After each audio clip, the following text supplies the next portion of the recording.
بالله من الشيطان الرجيم. بسم الله الرحمن الرحيم. ومن الناس من يعجبك قوله في الحياة الدنيا ويشهد الله على ما في قلبه وهو ألد الخصام.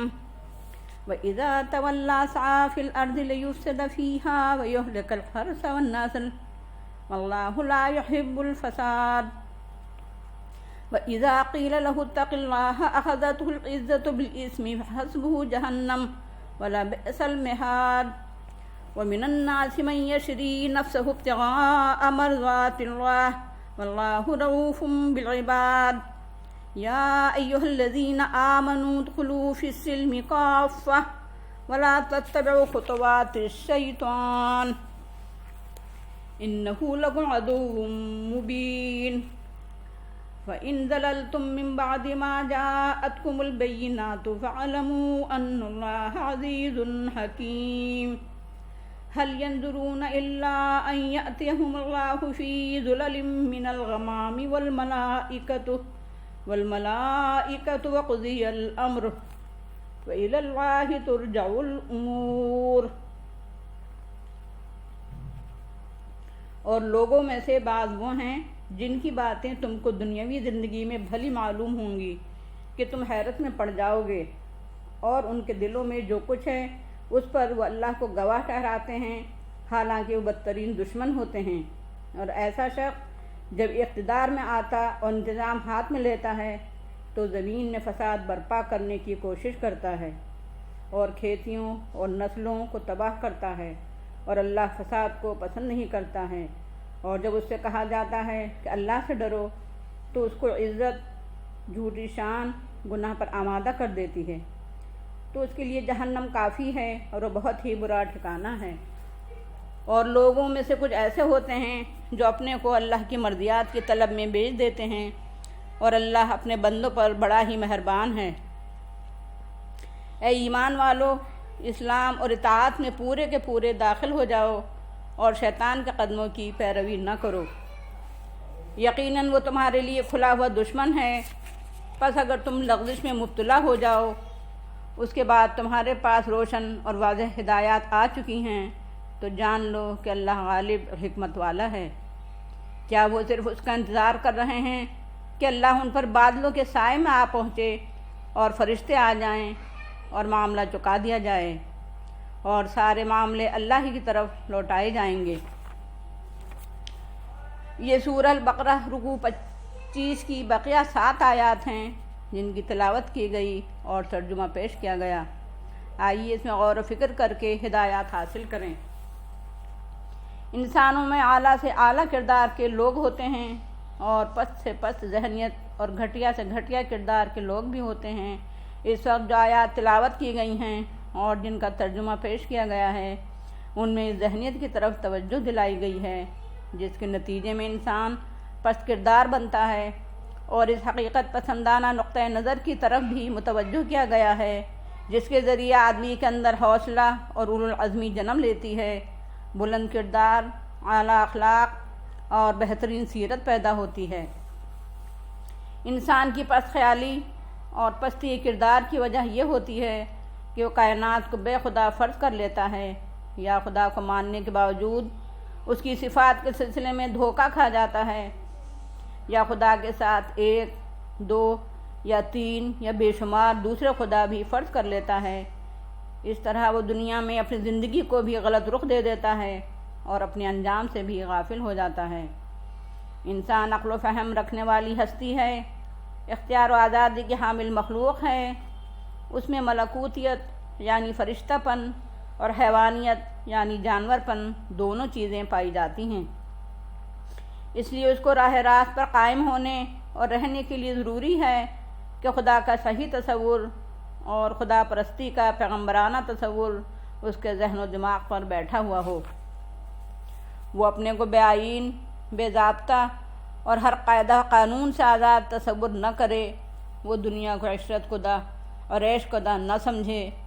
وہ زندگی کو جی کا جنجال نہ سمجھے. وہ دنیا کو عذاب کا گھر بھی نہ سمجھے، بلکہ زندگی کو امتحان کا پیریڈ اور دنیا کو امتحان گاہ مانے اور زندگی کی نعمتوں اور کلفتوں کو امتحان کا سامان، امتحان کے دوران کی زحمتیں تصور کرے، اور اس کے جو انسان دنیا اور اس کی زندگی کو، دنیا میں عزت و شہرت کو، دنیا کے عہدہ و منصب کو، دنیا کی حکومت اور لاؤ لشکر کو، دنیا کے دھن و دولت کو اور لطف و لذت اور عیش و نشاط کو مقصود بناتا ہے، وہ دنیا کی اندھی محبت میں گرفتار ہو کر ظلم و ستم کرتا ہے، دوسروں کے حقوق ہڑپ کرتا ہے، اپنی مطلب براری کے لیے چکنی چپڑی اور لچھے دار باتیں کرتا ہے، لوگوں کو سبز باغ دکھاتا ہے، اپنے کو خدا پرست اور ایشور بھکت بتاتا ہے، اور اپنے خلوص اور خیر خواہی پر قسمیں کھا کر اللہ کو گواہ ٹھہراتا ہے، اور ایسی تقریریں کرتا ہے کہ لوگ اس کی جادو بیانی پر اور دل لبھانے والی باتوں پر حیرت زدہ ہوتے ہیں اور اس کی باتوں کو پسند کرنے پر مجبور ہو جاتے ہیں، حالانکہ پرلے درجے کا دشمن حق اور انتہا درجے کا جھگڑالو اور مفاد پرست ہوتا ہے۔ اقتدار پر قبضہ جمانے اور اختیارات حاصل کرنے کے بعد فساد انگیزی اور تباہی و بربادی اور نسل کشی اس کا شیوہ اور طریقہ ہوتا ہے، اور اگر کوئی اسے خدا سے خوف کھانے کی طرف متوجہ کرتا ہے تو اسے اپنی ناک کا خیال مزید گناہوں پر آمادہ کر دیتا ہے، وہ مزید ظلم و ستم اور خونریزی کرنے پر اتر آتا ہے۔ ایسے لوگ دعوت و تبلیغ اور سمجھانے بجھانے سے باز نہیں آتے، ان کا غرور تو جہنم ہی توڑے گی، ان کا حشر تو دوزخ ہی جیسے برے ٹھکانے میں ہوگا۔ خوف خدا اور خال آخرت آدمی کو آدمی بناتا ہے، خدا پرستی کا صحیح تصور، آخرت کا سچا عقیدہ اور عقبہ کو مقصود بنا کر زندگی گزارنا انسان کو انسانیت سے ہمکنار کرتا ہے۔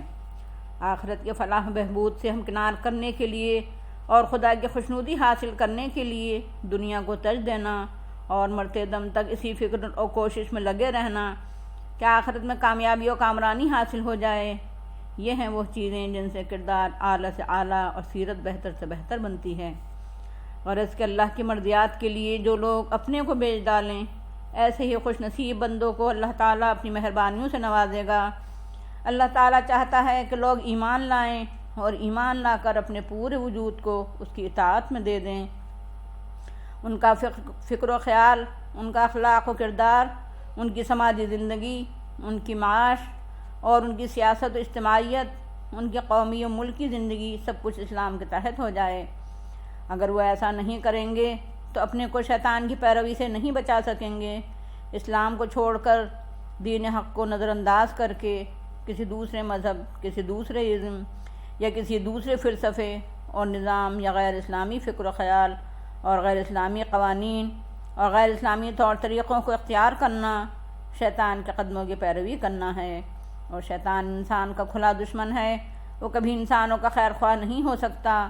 قرآن کی واضح تعلیمات، روشن و ہدایات اور کھلے دلائل اور احکام پر ثابت قدمی کے ساتھ چلنے کے بجائے اگر کوئی پھسل جاتا ہے، اس کے قدم ڈگمگا جاتے ہیں، وہ لغزشوں میں مبتلا ہو جاتا ہے، تو اسے یاد رکھنا چاہیے کہ اللہ غالب ہے، اس کی پکڑ سے کوئی شخص بچ نہیں سکتا، لیکن وہ فوراً نہیں پکڑتا ہے۔ یہ اس کی حکمت ہے کہ اس نے حساب کتاب اور جزا و سزا کے لیے ایک دن مقرر کر رکھا ہے اور انسانوں کو مہلت عمر دے رکھی ہے۔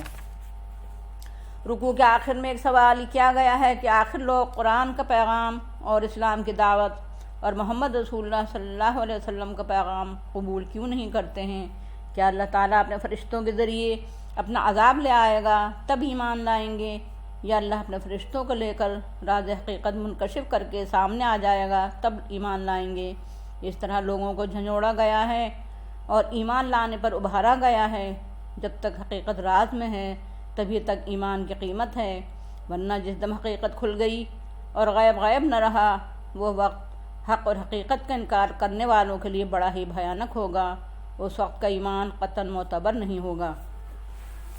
جناب نبی کریم صلی اللہ علیہ وسلم نے ایک حدیث میں بالکل اسی انداز میں ایمان کے تقاضے پورے کرنے کی طرف متوجہ فرمایا ہے۔ ایسا محسوس ہوتا ہے کہ نبی کریم صلی اللہ علیہ وسلم نے قرآن کی اسی آیت سے اس حدیث کا مفہوم و مدعا اور انداز بیان اخذ فرمایا ہے۔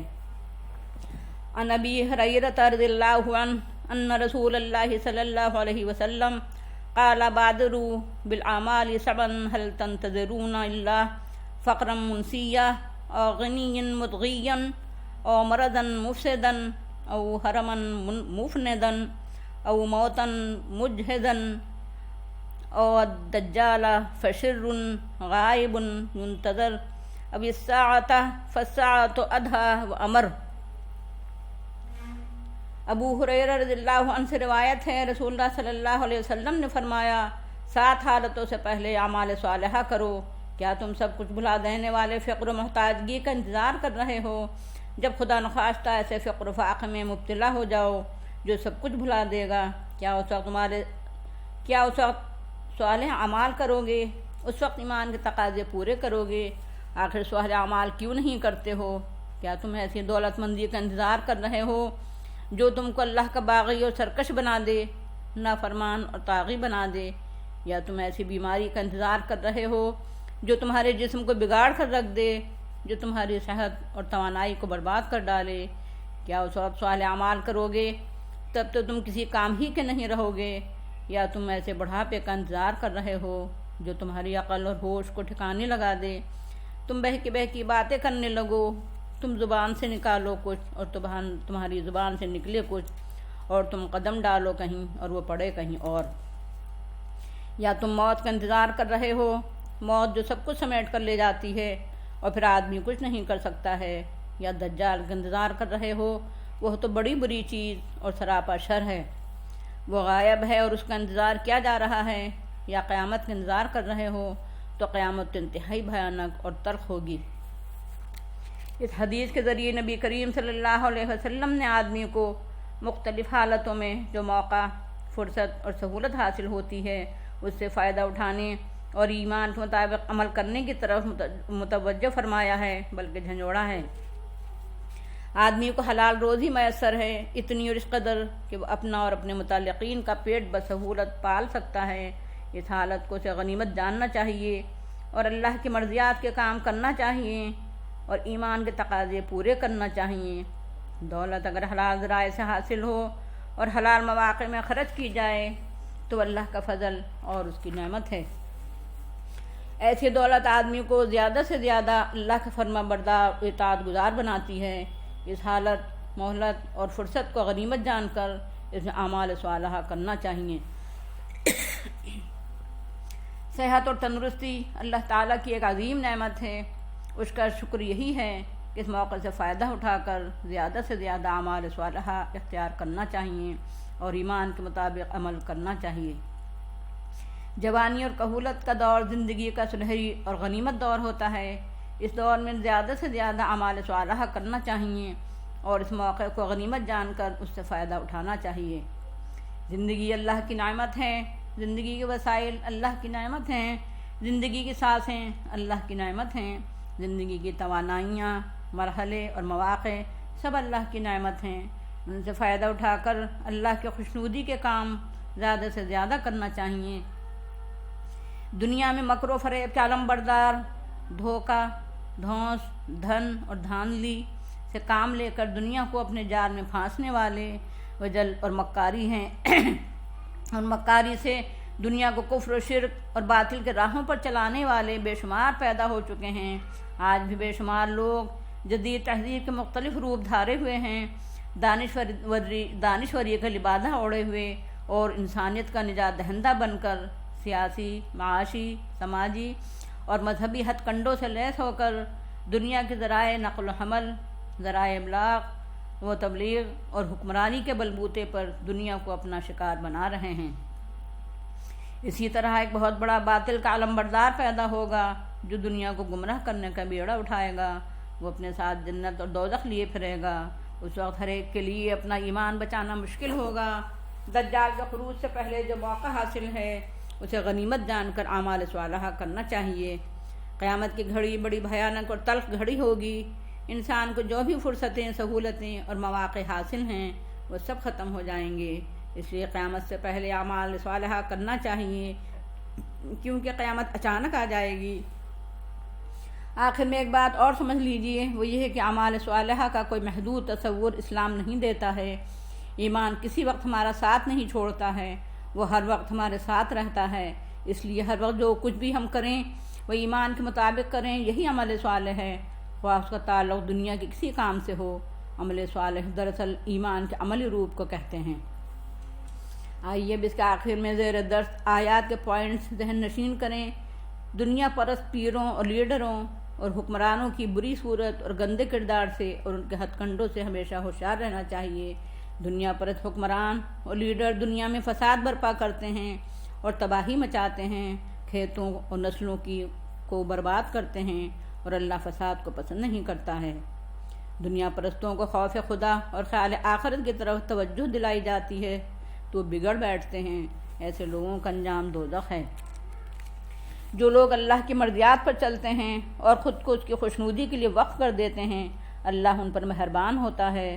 ایمان والوں سے اللہ کا مطالبہ ہے کہ اپنے پورے وجود کو اللہ کی اطاعت میں دے دیں اور اطاعت گزار بن کر زندگی گزاریں۔